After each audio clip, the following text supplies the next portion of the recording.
नमस्कार दोस्तों, इस वीडियो में हम डिस्कस करेंगे कि रोसुलिप गोल्ड कैप्सूल का उपयोग किन कंडीशंस में किया जाता है, रोसुलिप गोल्ड कैप्सूल को कैसे लेना चाहिए और रोसुलिप गोल्ड कैप्सूल की वजह से क्या साइड इफेक्ट्स हो सकते हैं। और यह भी डिस्कस करेंगे कि रोसुलिप गोल्ड कैप्सूल को लेते समय क्या क्या सावधानियां रखनी चाहिए। रोसुलिप गोल्ड एक ब्रांड नेम है। रोसुलिप गोल्ड कैप्सूल के अंदर 3 दवाओं का कॉम्बिनेशन होता है। रोसुलिप गोल्ड कैप्सूल के अंदर सॉल्ट कंपोजिशन रोसुवेस्टिटिन, क्लोपिडोग्रेल और एस्पिरिन होता है। एस्पिरिन व क्लोपिडोग्रेल खून को पतला करता है और शरीर की नसों में ब्लड के क्लॉट को बनने से रोकने में मदद करता है। रोसुवेस्टिटिन शरीर में कोलेस्ट्रॉल की मात्रा को कम करता है। रोसुवेस्टिटिन शरीर में बैड कोलेस्ट्रॉल के लेवल को कम करता है और शरीर में गुड कोलेस्ट्रॉल के लेवल को बढ़ाता है। बैड कोलेस्ट्रॉल को LDL या लो डेंसिटी लिपोप्रोटीन कोलेस्ट्रॉल भी कहते हैं और गुड कोलेस्ट्रॉल को HDL या हाई डेंसिटी लिपोप्रोटीन कोलेस्ट्रॉल भी कहते हैं। इसके अलावा रोसुलिप गोल्ड कैप्सूल ट्राइग्लिसराइड्स के लेवल को भी कम करता है।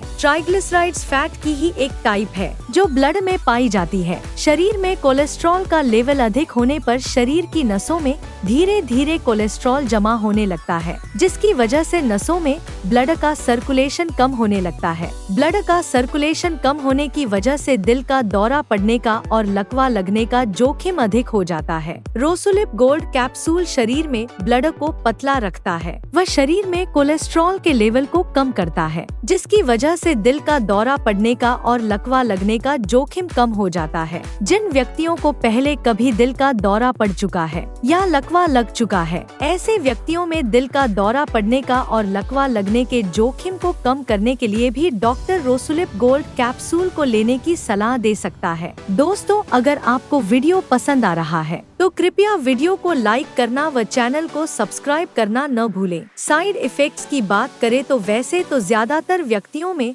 रोसुलिप गोल्ड कैप्सूल की वजह से कोई साइड इफेक्ट्स नहीं होते हैं, लेकिन कुछ % व्यक्तियों में रोसुलिप गोल्ड कैप्सूल की वजह से कुछ साइड इफेक्ट्स हो सकते हैं, जैसे सिर दर्द होना, बदहजमी होना, शरीर में कमजोरी व थकान होना, नाक से खून आना, पेट से गैस निकलना, कब्ज होना और कुछ व्यक्तियों में दस्त होने की समस्या भी हो सकती है। रोसुलिप गोल्ड कैप्सूल की वजह से ब्लड शुगर लेवल अधिक हो सकता है। रोसुलिप गोल्ड कैप्सूल की वजह से कोई चोट लगने के बाद ब्लीडिंग होने का जोखिम अधिक हो जाता है। अगर आप रोसुलिप गोल्ड कैप्सूल को ले रहे हैं और आपको अगर ज्यादा चोट लग गई है तो आपको तुरंत ही नजदीकी हॉस्पिटल में जाना चाहिए ताकि अधिक ब्लीडिंग होने के जोखिम को कम किया जा सके। कुछ व्यक्तियों में रोसुलिप गोल्ड कैप्सूल की वजह से लिवर डैमेज भी हो सकता है। यदि किसी व्यक्ति को रोसुलिप गोल्ड कैप्सूल को लेते समय आँखों या त्वचा में पीलापन होना,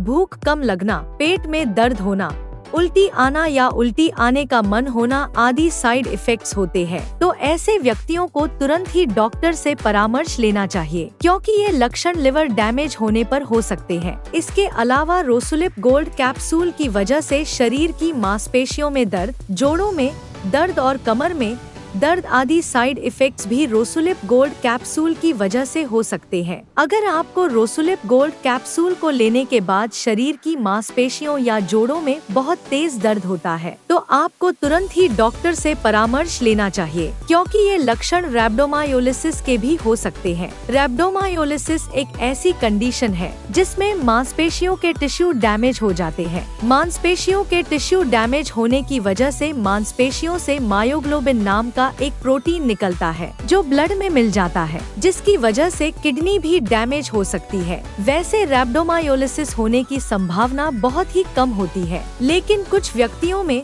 रोसुलिप गोल्ड कैप्सूल की वजह से रैब्डोमायोलिसिस भी हो सकता है। अब हम डिस्कस करेंगे कि रोसुलिप गोल्ड कैप्सूल को कैसे लेना रेकमेंडेड होता है। रोसुलिप गोल्ड कैप्सूल को खाना खाने के बाद लेना रेकमेंडेड होता है। रोसुलिप गोल्ड कैप्सूल को लेने के बाद आपको कम से कम आधे घंटे तक लेटना या सोना नहीं चाहिए। आमतौर पर 18 साल से अधिक उम्र के ज्यादातर व्यक्तियों को डॉक्टर रोसुलिप गोल्ड कैप्सूल को दिन में एक ही बार लेने की सलाह देते हैं। रोसुलिप गोल्ड कैप्सूल को हर रोज एक निर्धारित समय पर लेना चाहिए। रोसुलिप गोल्ड कैप्सूल की डोज, उम्र, शरीर के वजन और बीमारी की गंभीरता के आधार पर कुछ व्यक्तियों में इससे अलग भी हो सकती है। इसलिए आपको रोसुलिप गोल्ड कैप्सूल को आपके डॉक्टर द्वारा बताई गई डोज में ही लेना चाहिए। अब हम डिस्कस करेंगे कि रोसुलिप गोल्ड कैप्सूल को लेते समय क्या क्या सावधानियां रखनी चाहिए। अगर किसी व्यक्ति की कोई सर्जरी होने वाली है या दांत निकलवाना है, तो ऐसी स्थिति में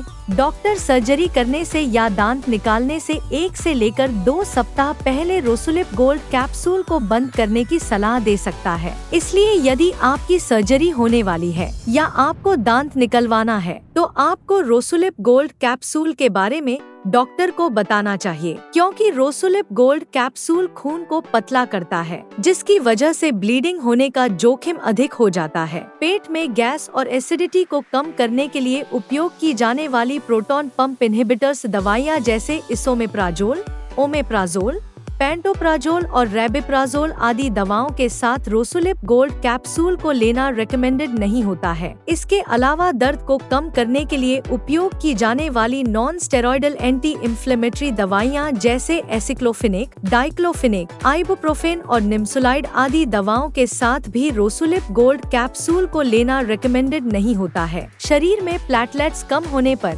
पेट में अल्सर होने पर, पेट में ब्लीडिंग की समस्या होने पर, हीमोफीलिया होने पर, ब्रेन हेमरेज होने पर और लिवर की कोई बीमारी होने पर रोसुलिप गोल्ड कैप्सूल को लेना रिकमेंडेड नहीं होता है। रोसुलिप गोल्ड कैप्सूल को लेते समय आपको शराब का सेवन नहीं करना चाहिए, क्योंकि रोसुलिप गोल्ड कैप्सूल के साथ शराब का सेवन करने की वजह से पेट में ब्लीडिंग होने का व लिवर डैमेज होने का जोखिम अधिक हो जाता है। रोसुलिप गोल्ड कैप्सूल को लेते समय आपको लिवर के स्वास्थ्य को मॉनिटर करते रहना चाहिए। इसके लिए आपको हर 6 महीने में लिवर फंक्शन टेस्ट को करवाते रहना चाहिए, ताकि लिवर के स्वास्थ्य को मॉनिटर किया जा सके। आपको अपने स्वास्थ्य को बेहतर बनाए रखने के लिए रोसुलिप गोल्ड कैप्सूल के साथ साथ नमक का सेवन कम करना चाहिए, स्मोकिंग नहीं करनी चाहिए, चिंता व तनाव से बचना चाहिए और अगर आपके शरीर का वजन ज्यादा है तो शरीर के वजन को कम करना चाहिए। इसके अलावा आपको रेगुलर एक्सरसाइज करनी चाहिए और घी व ज्यादा ऑयली भोजन को खाने से बचना चाहिए। प्रेग्नेंट महिलाओं और स्तनपान करा रही महिलाओं के लिए रोसुलिप गोल्ड कैप्सूल का सेवन करना सुरक्षित व रिकमेंडेड नहीं है। रोसुलिप गोल्ड कैप्सूल मां के गर्भ में पल रहे बच्चे को नुकसान पहुंचा सकता है और स्तनपान करा रही महिलाओं में रोसुलिप गोल्ड कैप्सूल मां के दूध के जरिए बच्चे तक पहुंच सकता है और दूध पीने वाले बच्चे में साइड इफेक्ट्स पैदा कर सकता है। इसलिए प्रेग्नेंट महिलाओं और स्तनपान करा रही महिलाओं को रोसुलिप गोल्ड कैप्सूल को डॉक्टर की सलाह के बिना नहीं लेना चाहिए। वीडियो को देखने के लिए आपका धन्यवाद। अगर आपको वीडियो पसंद आया तो प्लीज वीडियो को लाइक कर देना, चैनल को सब्सक्राइब कर लेना और अगर आपका रोसुलिप गोल्ड कैप्सूल से संबंधित कोई प्रश्न है तो आप कमेंट करके पूछ सकते हैं।